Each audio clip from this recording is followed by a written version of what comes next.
Proud today. Getting near the holidays. I'd like to bring the county government meeting to order, please. First up on the docket is MIS. Hello, everyone. Oh, We are seeking authorization to renew our printer lease, and we're cutting back from 2 printers to 1. Move it. Second. All in favor? aye. Carry. Thank you. That's it? That's it. Did you take some pointers on that? Thank you. Tourism.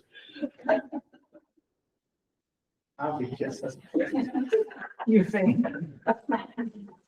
Okay, so first up, we are looking for authorization to award a digital marketing services contract to Mathis Marketing. This will be a new adventure for our department. We are looking to centralize all of our social media presence under one marketing agency. The price is not to exceed $48,000, which will be paid for. We've already gotten permission to use our matching funds for it. Does the consolidation result in a reduction in price? No, this is currently, we've had a split. We've had an agency overseeing our Instagram marketing, and Facebook has been done in-house. And then we've hired for short-term campaigns, a different agency. So to get a cohesive message and to expand in other platforms, we want to bring in one agency to handle everything. I'll make the motion. So none of this is county money? Not state. I'll second it. All in favor? Aye. Carry.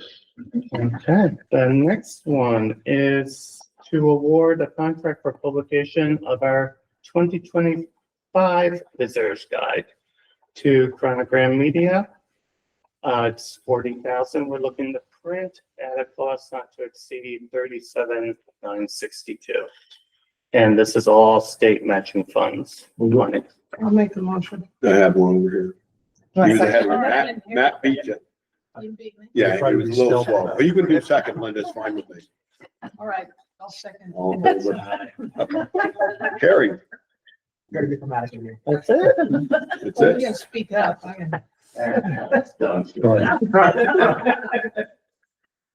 yeah, quick. I guess I say, you got a complex or what? Veterans. It's your birthday, isn't it, or something? Hello, everybody. I know. So the first one, we're looking to hire a driver. He already has a CDL. We already do have somebody in mind. And he actually was going to just volunteer, but that's not an option. So that's the first item. The food pantry widows and volunteers are putting together 160 Christmas bags, which Is there a resolution? there, I have put one in, but then I think in the previous meeting, if he starts after, in January, Okay. we don't need the .1 meeting. I'll It's check. in your budget? Was it budgeted in the 2020? I'm not sure Okay. if, I'll have to check, we'll have to check that. We'll need to know that. It's a Yeah. rollover. I'm trying to roll over the phone. I mean, is it a position you already have? No, we're looking, we're asking for, like, Did Jim approve it? Jim, I haven't, I don't know if he's put it in the budget. I will have to check with him. I know it was mentioned and then it was kind of put back on the back burner. Yeah, I remember that was a little confusing, Right, exactly where the veterans status. were supposed to place their request. I think Jim told him to do it as part of the budget request. And that way, then it comes January, we do the Right. budget. But let's double check that, Okay. please. The food pantry widows and volunteers, they're going to be putting together 160 Christmas bags, which are all from donations received from the DAR in Hudson and Rhinebeck. The Columbia Green College is giving us 500 Christmas cards to distribute to veterans in all the nursing homes and the firemen's home. And I think they send some up to the VA as well. Commissioner from the New York State Department of Veterans Affairs, Viviana DeCohen, stopped in for a surprise visit and gave us donations and information for veterans. The transportation is a lot busier with veterans appointments at the VA daily. And that's another reason why we are looking possibly into getting another driver. We've had 2 homeless veterans so far that we know of that have reached out to us, and we've helped them with DSS. We've coordinated them, get them food and stuff from the food pantry. Veterans Day week was very busy. We've had hot meals that have been given out and dinners for veterans and all the activities that have been going on.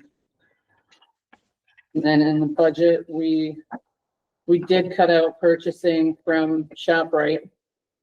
Because when Gary had started that, I think we thought that the county was paying for it, but didn't realize it was coming out of our budget, which is fine. We just weren't aware of it. So we did cut out using ShopRite unless we have gift cards. The Hudson Correctional Facility, Nick Cozzolino and others are providing a luncheon to the veterans on 11/26 at 11:30 in the Dwyer Room. Maria Benvenuto from the County Firemen's Auxiliary is going to be making a hot lunch for the veterans on 12/17 at noon in the Dwyer Day Room. The Columbia County American Legion Auxiliary will be providing desserts for both of those luncheons. And each of those are 30 lunches being provided. The Dwyer Day Room has been extremely busy. We've had veterans almost daily down there hanging out, and food pantry has been very busy as well. And word is getting out about us, and caseload, I think, has probably increased to about 42%. So we're very busy. And Ellie and I both. Has Clover got in touch with you yet? My food pantry in Clover, did they? I'll have to check in my email and, I'll Check, because I directed them, if there's no doubt we're off, so. Okay. We can work that out a lot, if we can help you out any way we can. Okay. definitely will. Can you explain that 42, what do you mean by 42%? just busier. And it's increased, since last year, it's 42%? Since last month. Oh, Yeah, it was around like 39% last month. We're just, between Anelli and I both, we're busy with new veterans coming in and previous veterans that Gary has helped. So the word is getting out that we're there. Right. Which is good. And do we have a resolution? Yes, to roll over unused grant funds. Do I read all the rest? My first resolution. And there's a typo in there, 23024, second line, first paragraph. No, yeah. Oh, yeah. We'll fix it when we. So the resolution to roll it over. Okay, Yeah, I have a right. motion, a second already. All in favor? Aye. Carry. All right. Thank Thank you you. very much. Next up, planning. Thank you. You guys too. He was fine.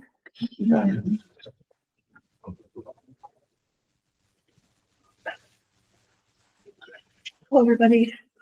I just have, excuse me, one resolution. It is authorization to appoint two members to the Columbia County Planning Board representing Regions Number 1 and 2. One is Chatham, Kinderhook, and Stuyvesant, and two are Austerlitz, Cayman, and New Lebanon.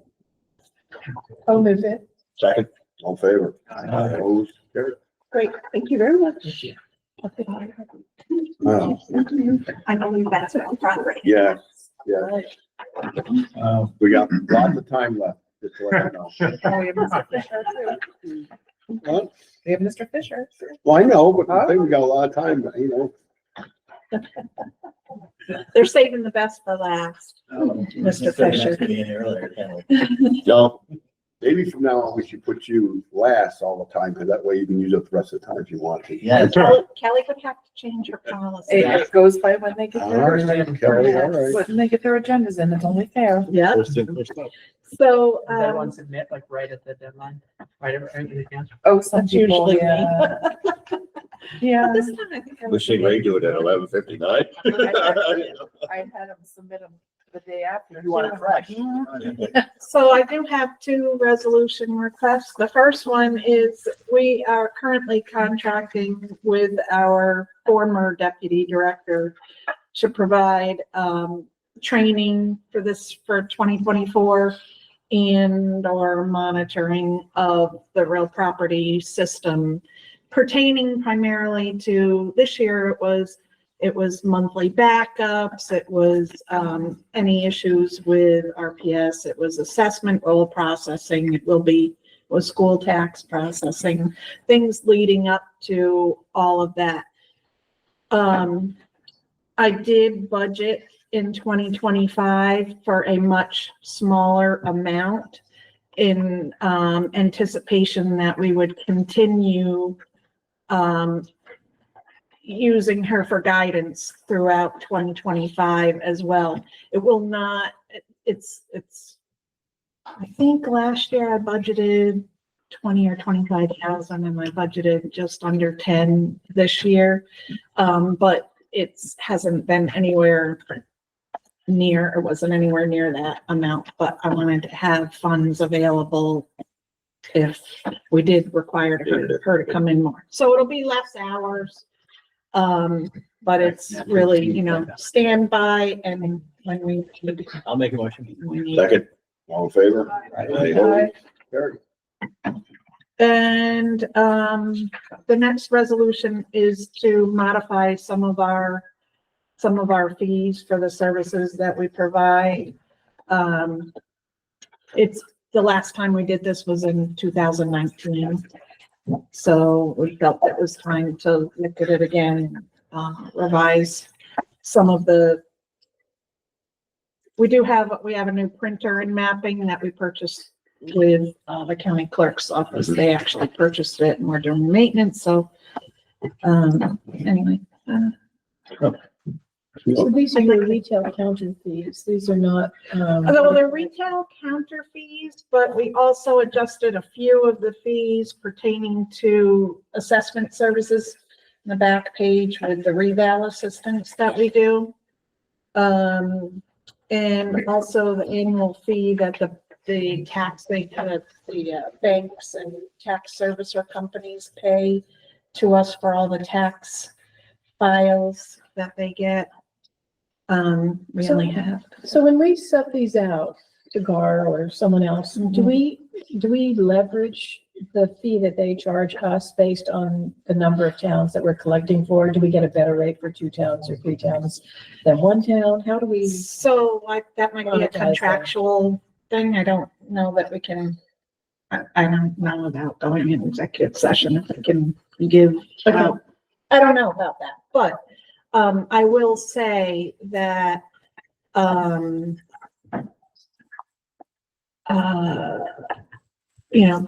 the one thing that GAR does with us is provide valuation.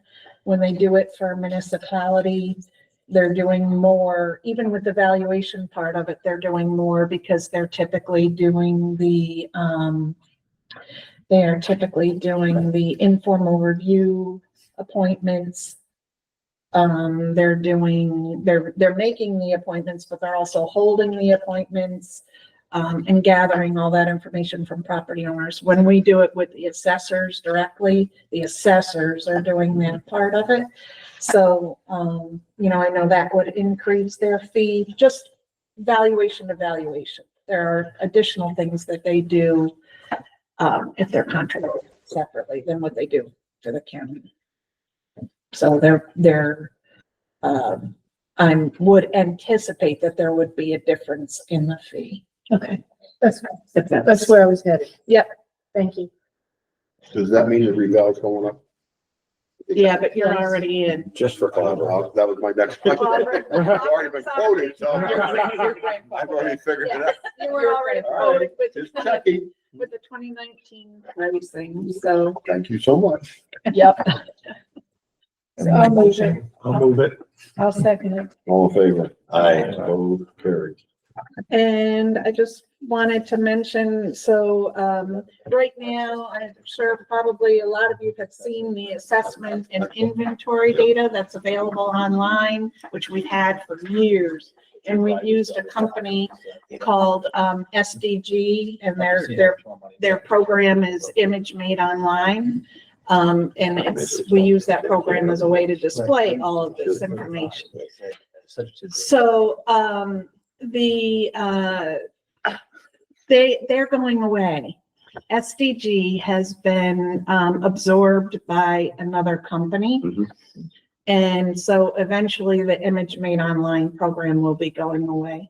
So, we're looking at our options, companies that, we're looking at the company that they've been absorbed by, but we're also looking at other companies as well, to see which one best fits our needs. Our current contract with SDG runs through the end of March. And this company we met with them virtually, just the other day, and they have said that, SDG will remain the same until the end of the contract. So, I'm not anticipating that there'll be a change in what we're paying now, for at least a couple of years. So are you gonna change vendors? Yeah, but even with the change in Okay. vendors, the ones that we've talked to, Well, I don't- same price is what they're saying. yeah, Yeah, they're gonna. we're holding the line. Okay, yeah. We're holding the line. This is all I got budgeted, right? That's it. So I just want to make sure I heard you correctly. I thought you said the contract expired in March of 25. Yes. But our yes. pricing, you think will hold for 2 years? Mhm.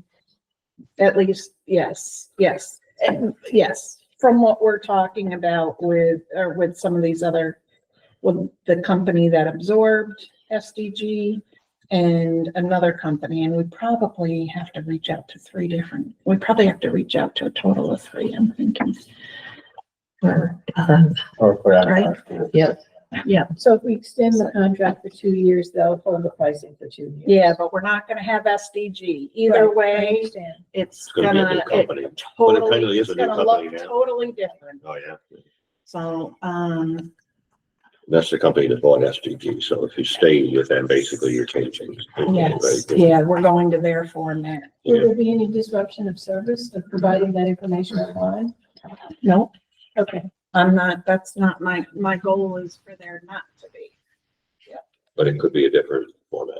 Right, which means they have to take one off and put another one on. Well, Yeah. and the users have to learn something different. Yeah, exactly. You know, But they're, we're all used to this. they're all already, working on, SDG was the primary one throughout New York State. So they already have this company that will absorb them. They already do this in other states, not in New York State yet.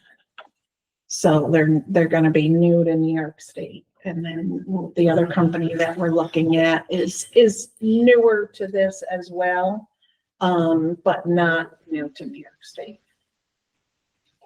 Oh, I just think to Ron's point, most of the people, the clerks, supervisors, the code officers, they're all using some form of this in other applications. So I don't think there'll be a big learning curve associated with learning a new software.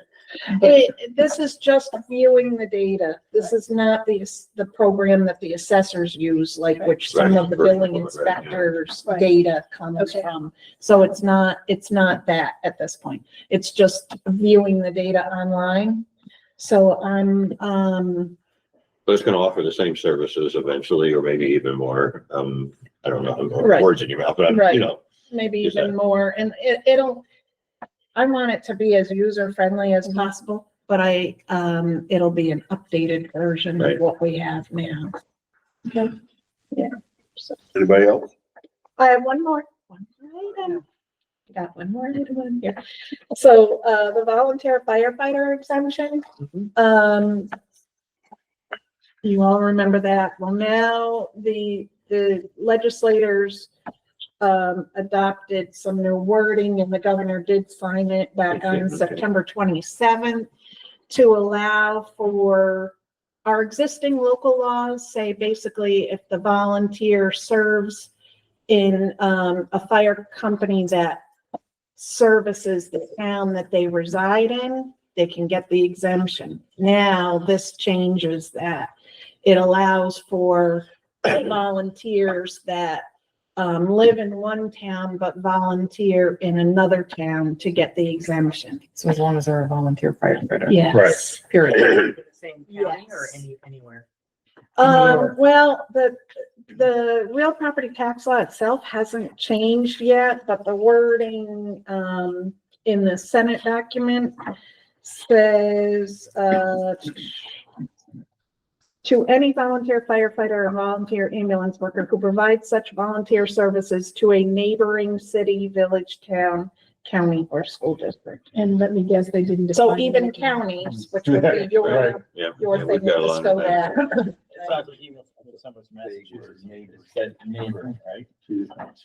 Yeah. Subject to interpretation by some. Yeah, but from what I'm seeing here, and until the actual law gets merged in with, real property tax law that's out there now, it looks to me like you're gonna have to adopt another local law That's what I to was do told, this. yeah. So there really isn't time to get that in place, in my opinion. I'll bring more information back for January, but you'd really have to Do we have a struggle copy to of get that that done local law before yet? March first. Do we have a copy of that local law yet, or? No, Okay. no, It hasn't been codified. another director did put a request out that if anybody has done one yet, Right. and nobody's responded, because I Okay. said, oh yeah, I'll tie on to that too, so. So to clarify something for me, it seemed to me that our fire companies were all going through this exercise of determining who was eligible and who wasn't eligible based on their definition of an active firefighter. And then someone said to me later that that no longer applied, that any member of the fire company, No, they have to be active. they do have to for be active, years. so that's a mistake. For at Okay. least 2 years. Active Yep. for 2 years, okay. Mhm. And some different municipalities may have adopted that with different language. You could have said 2 years or 5 years, right? Correct. A local municipality But I may think have they all adopted. did. I think I all of think they our did too, but did But someone 2 came to me and years. said that we had needed to update our law because there was no longer an active or inactive, it was any no, I fire. think the update is this. thing I that she's haven't talking seen about, that. yeah. Yep, this is the only update that I've seen. That would be great, But because once, the active firefighters were very unhappy about that. yeah, once that section of real What's property the tax law definition gets of an active You're a firefighter? firefighter as opposed to some, OSHA qualified or just, I think my that dues are paid or whatever you. I think that definition. But if you're, what, a 20-year member, if you're a life member, if you've had, Yeah, that's then another you rule. qualify for the exemption. But You may not be fighting fires now. correct, but you did back in the day. And it probably also goes on active firefighters, what they do. In other words, the fight fire, I mean, if some of them don't, they just flag, you know. No, if you're active, you're They're active. active into the. Whether it's Usually police, fire fire- police, exterior, Fire police, interior. Okay. Basically, the definition of active is, like you said, OSHA qualified with a current physical, annual physical. Doesn't even mean that you have to respond to a minimum number of calls. Okay. Just have to have your active status. Just when they get something anyway. Yeah. Yeah. So, and I think, I'm not sure, I know New Lebanon School didn't adopt it, but I think the other schools did. Germantown Yeah. may not have. Lebanon should have a new superintendent, so we have another whack at them all. Right, with the veterans exemptions. Yeah. So I'll have a lot to bring back in January. They have, No, like, because of the 2 Lebanon months. had a She's gonna come in 9% December, increase so. to theirs. What's that? Lebanon's school Yeah, budget was up 9% Yeah, last we year, have which is why they were not. gonna 2-hour make any- extension. Right, Yeah. one of the largest, I think, yeah. And Is that it now, or? Thank you. I believe that's. Thank you so much. have a nice holiday. You too. Mr. Fisher.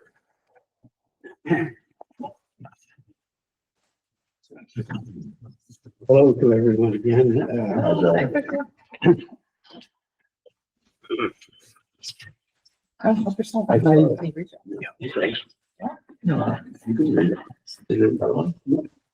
Okay. Go ahead. I thought I'd take the opportunity to go over a couple of the new regulations that particularly, this, Hudson's Good Cause Eviction Law. Some of you probably are familiar with it, or maybe many of you are familiar with it, but, the, state, sets forth about 20 good cause eviction reasons that a landlord can use. And one of them happens to be if a landlord or owner wants to evict someone to occupy the property as their primary residence, they do have the right to do that. I'd like to point out, however, though, if someone with a disability or 65 or older is living in the unit, the landlord can't do that. So I just thought I'd point that out because that is a little exception to the rule there. Also, that as you can see, the law should really mirror the state law. And it does to the extent that the state has allowed two components to be changed. And the one is what a municipality might consider a small landlord. The state says a small landlord is anyone who owns 10 or less properties. In Hudson's rule, they're saying that the exemption applies only to someone who owns less than 2. They kind of turned the words around, so it kind of, you got to figure out what's what they're really talking about. But it does mirror the state law, except for those 2 components. And one of them is that any person owning more than 1 unit is considered a small or is considered covered under the good cause eviction law, and less than 2 units would be a small landlord. That's 2 units within the city collectively, so if you had one apartment here and one apartment. Yes, there. it is collectively, and the other exemption would be that any units that are charging 345% more than the fair market value rent in Columbia County, as set forth by HUD, would be exempt from the law. And the state law says 245%. So by Hudson going to the 345%, they really make the more renters eligible to come under the rent cap. And you can see the rent cap there is they can't be more than the 5% plus the consumer price index, which right now computes to about 8.82 for 2024. And increases above this percentage must be proven reasonable by the landlord. And that would have to be proven in court. I think, as far as I can determine, if a tenant can't pay the increased rent, and that increased rent that the landlord has set is above the 5% plus the consumer price index, that the landlord would have to justify that increase over and above that by presenting financial statements and to prove that what the landlord is saying is justifiable based on their increase in their operating costs and so forth. So I'll be glad to answer any questions regarding this. As I say, there's a lot of detail involved in this as to what is a good cause eviction reason.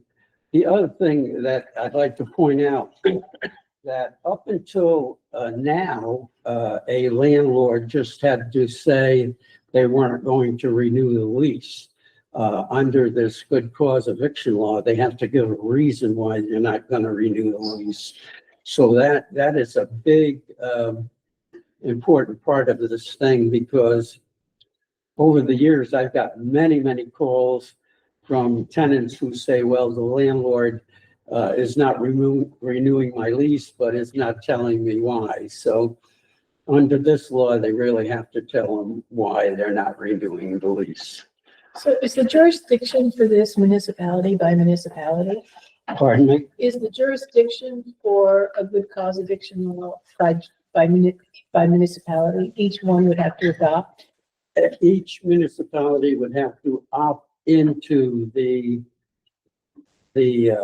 good cause eviction law. Hudson has, Kingston has, Ithaca has, Albany has. Albany has. There are at least 9, I think, municipalities that have opted into the good cause eviction law so far. But Hudson's the only one in Columbia County. Pardon me? Hudson is the only one. in Hudson Columbia is the County. only one in Columbia County. That's correct. I just might add, there's a lot of exemptions which you're not covering. For example, subsidized rents don't fall under this. So That's, There's a whole. that is true. There's a whole lot. that goes on. Subsidized rents do not fall into this as an exemption. A unit that's, owner occupied would be exempt as well. Were you going to add more to that? No, there's a lot more that's in this law than what we're looking at. So it's probably posted. Well, as I say, I just tried to highlight some of the, the more Changes from the New important York State things. laws, Right. I think. So some of those exemptions came under the New York State law. No, and it's in this. It's in that, but that's part of New York State if they opt into it. Right. Actually, the only 2 components that could be changed, as they pointed out there, is what constitutes a small landlord and the percentage of the market value or the percentage of the fair market rent in Columbia County. And that HUD has set some new fair market rents that will go into effect as of January 1, 2025. Do you track the number of evictions?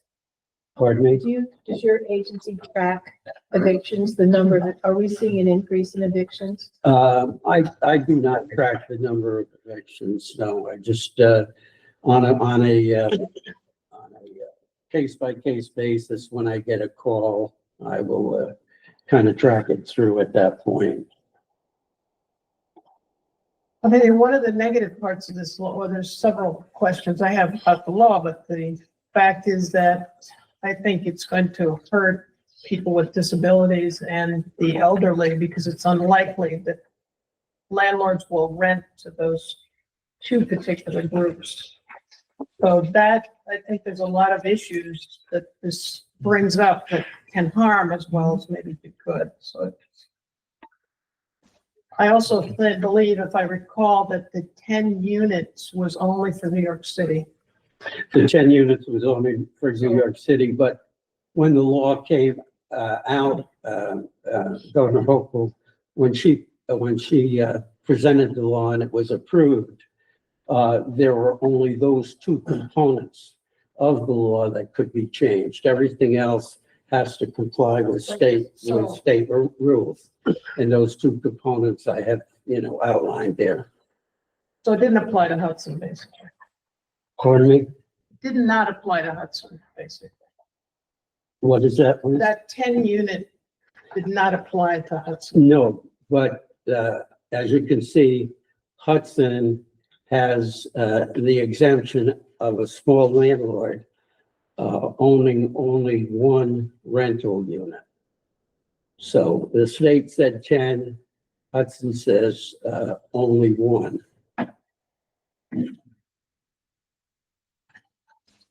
So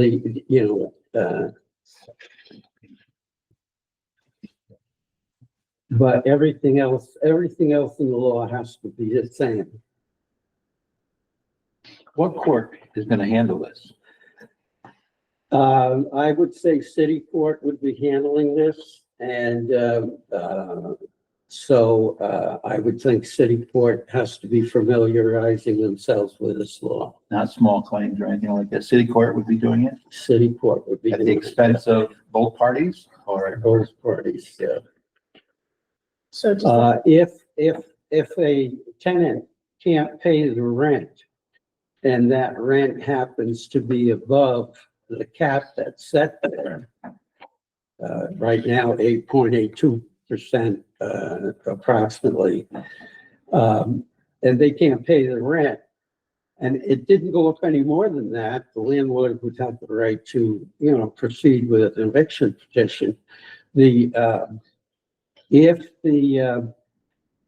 If the rent increases more than the cap, then the tenant can't pay it and is being evicted, then they would go to court.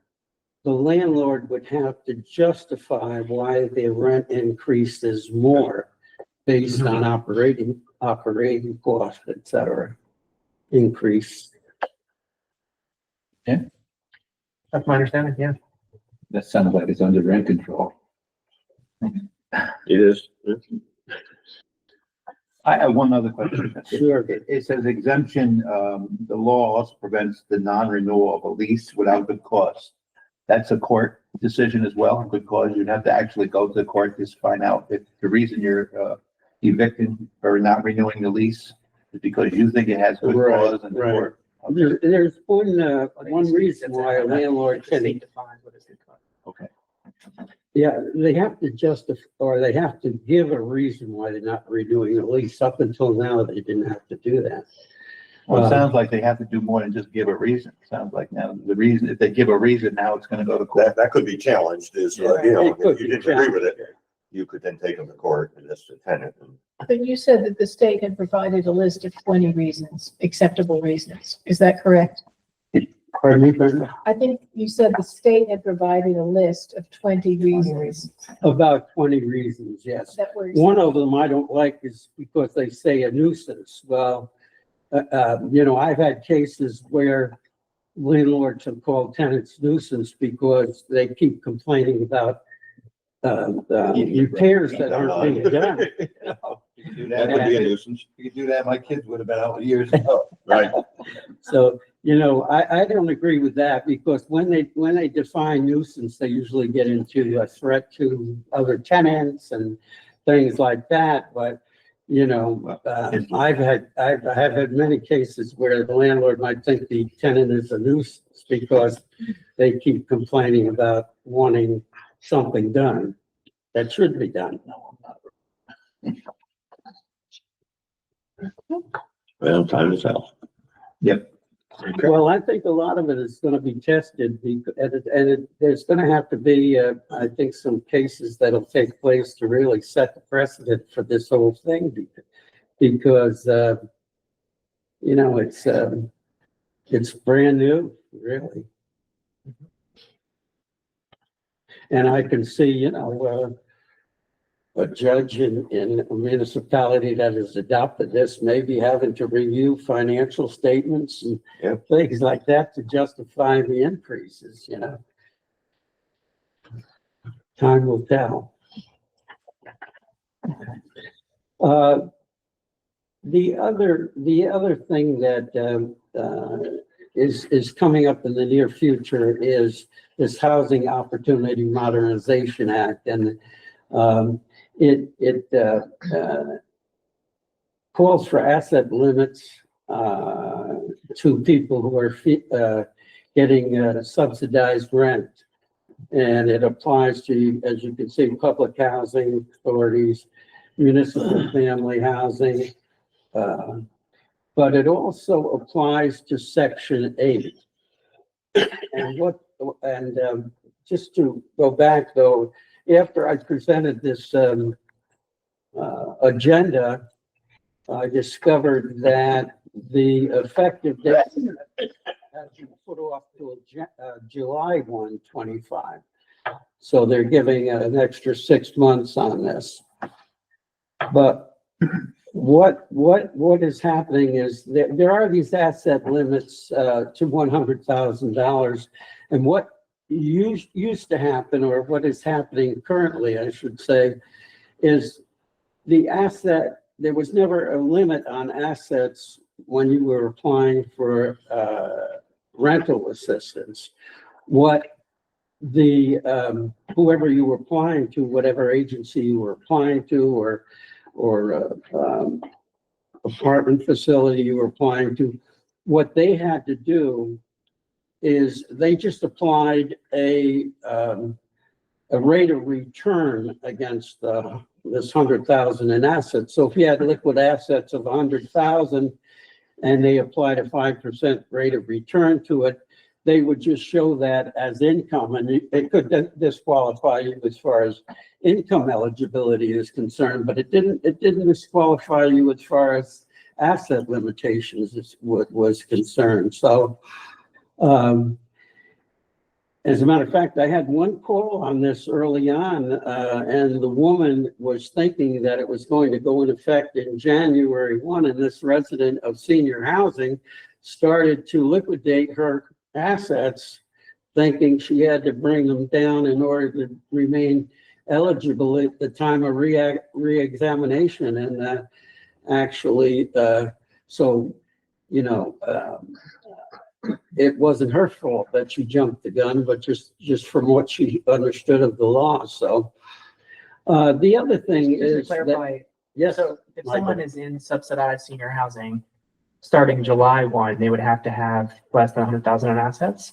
Is that? Less than 100,000 assets, and Can't They're- own their own home, which makes Yeah, sense. yeah. And You own that, that was all. one would think Why that would you many folks who are living subsidized housing have less than $100,000 in assets. However, I checked with Section 8, and they have many applications or many people that apply that have over $100,000 in assets that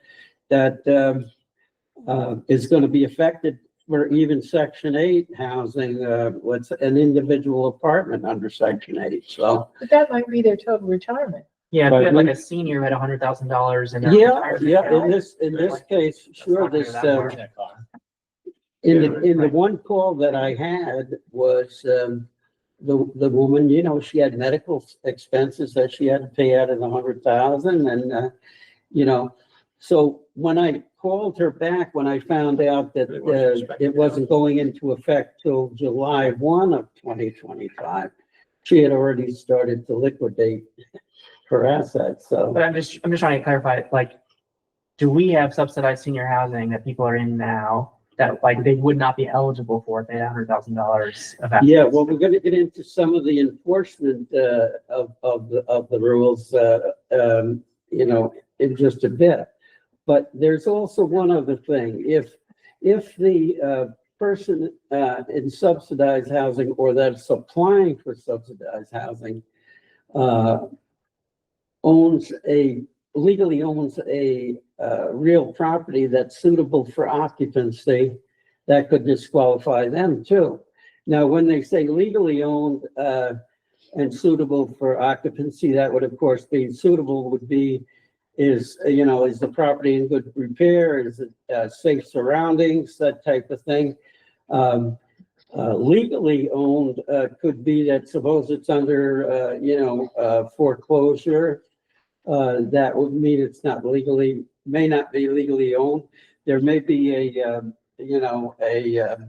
dispute between the partners, the people who own the property, or there could be someone that living in the property that,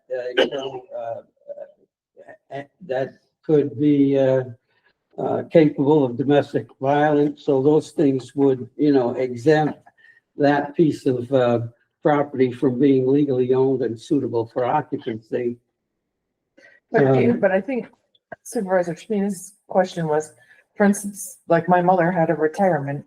If she wanted to go into senior housing, I'm not sure if this is a exact question, you know, where the rent is $500 or $600 a month, would she qualify even though she has, say, $150,000 in her retirement? That's a good question. And the other, Because- Yeah, that's the question, and right?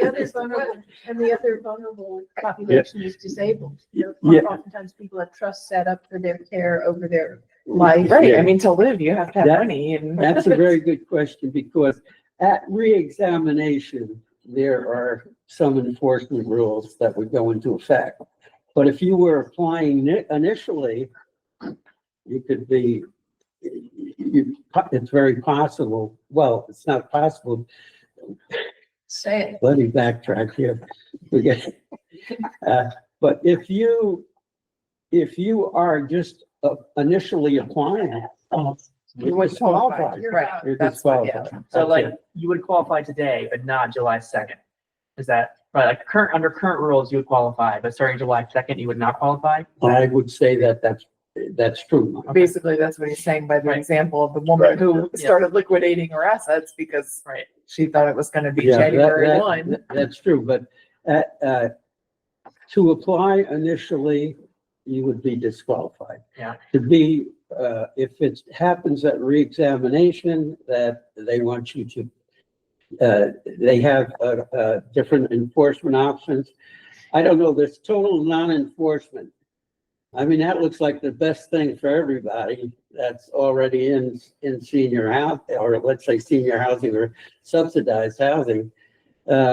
Because if there's no total non-enforcement, there's no change. They don't terminate the rental assistance and they don't evict the tenant. So this option is chosen, it seems like the most reasonable one. So there are three options, there. Which agency chooses the option? I think it's the facility would choose the option, I think. I could find that out for you, Brenda, and be sure. But I'm quite sure, let's say if Hudson Housing Authority chose the option of non-enforcement. But then again, there can be no discrimination there. I mean, you can't pick and choose one tenant. It's, they're using this enforcement option on one tenant and not another.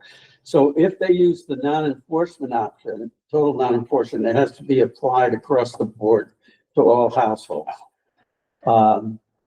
The enforcement option requires an initial initiation of termination of housing assistance and eviction proceeding within 6 months of non-compliance.